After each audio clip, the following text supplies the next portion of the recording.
Mais uma register, né? Me deu no register. Iwe. Une register ndiani? Vai. Anokunzwa Iwe Hilary. Don't pa register kuno. Yeah. Don't pa register. Register kuno. Wanyora ndiani? Maganaga matirasi. Hello. Ya. Baba, uda mfonele paje. Muna network. Dara.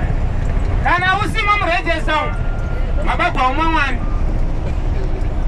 Daba nazi ndinda nzindipe mabagwa yaningi. Tikashuka pambera. Chamboti mirei ndaba toda kufamba kutondorera bhazi rikutsva. Takavaka garaji reni ndipa garaji apa. Pane garaji redu. Saka driver uchaona pakanzi garaji womira. Womborimisa. Vanhu mumbonyatsozorora. Mama udza vanhu taindere. Toda kumbozorora apo bhazi rerawo atoka. Shoka dzegwendo dzobhadza. Saka zvisine hazvo. Kana mama siyazvikwereti kunyumbawo. Tombodzokera. Tozodzoka. Right. Ndoda kudana mazita.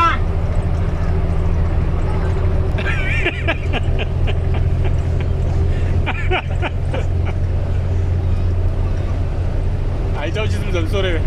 Anyogwa nepi. Anditi mwana mwana zoserekera nyoresa. Saka pana musazori kwaenda tadza kuverenga ningi. Yekera andina mani ningi. Makonfero. Makonfero. Driver. Pampa.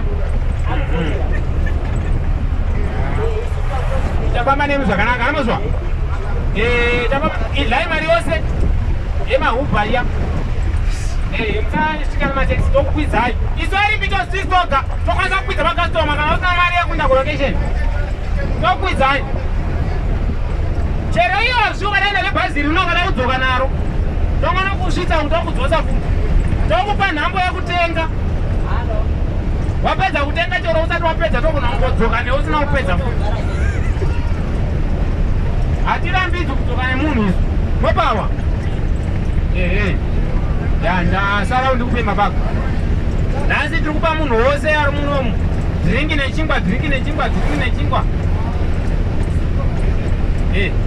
Moda bhazi rakanaka rakadini. Ibhazi rino.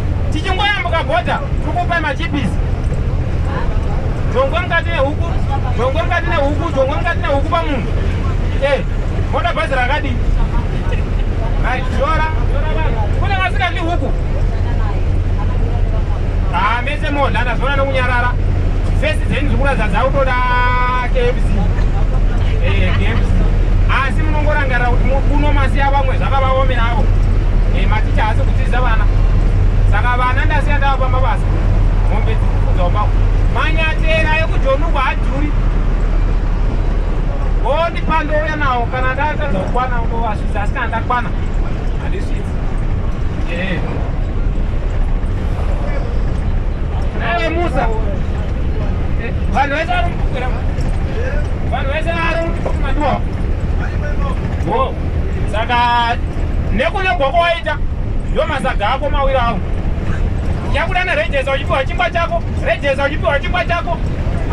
Hatitangiri mberi dzoka shure. Kana asiri kunzwa mashuro. Shure topesika.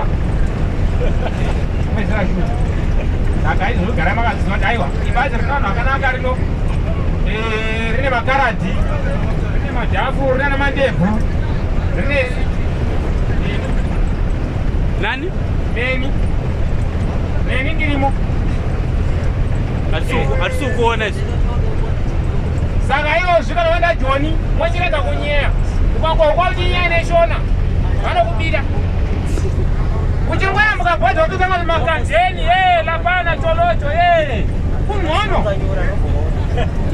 Kumhono lapana wecholocho lapana.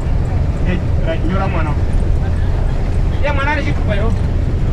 Hatigovi munhu usina chitupa kana dheti rake. Kana usina dheti hatikupi mavagwe munhu. Munhu ngaite dheti kana chitupa chake. Ndozotogwa naVarimbi. Avadi munhu asina dheti rake. Kana usina dheti unoziva kuti hauna chauri kuwana munhu. Hotel. Takusvika paningi. Kana takusvika paraundi BOT yeningi. Raundi BOT yegweriya yekutendera kudai inotendera mota raundi BOT ya. Munhu wese. Wotarisa pasha unyatsoona kuti akusiya gwera. Hausina kumbotinamatirawo. Toenda pabhondera, bhondera reningi, bhondera reZimbabwe reningi. neSouth Africa, nobhodha. Kachongwe tinamatiromwo. Unamatirwa kunani? Munhu nemunhu unozvinamatira woga kuna Mwari wake. Mwari yedu yakasiyana. Haikuti namatira. Unamatira unonoka kusvika iwe. Aiwa. Ndakaenda kuona tsaro raro. Mwari anoti ndakugara. Ana watana vose kwenda taura na Musa. Chakupangidza, monipangidza machimba. Mbomira padhuze naMusa munenge makafanana. Namusa akarusara mkwekwe. Unofonerwa izvozvi. Paya DJ vanhu vavo nenziyo dzekuchi. Watopedza here? Yes, so that's the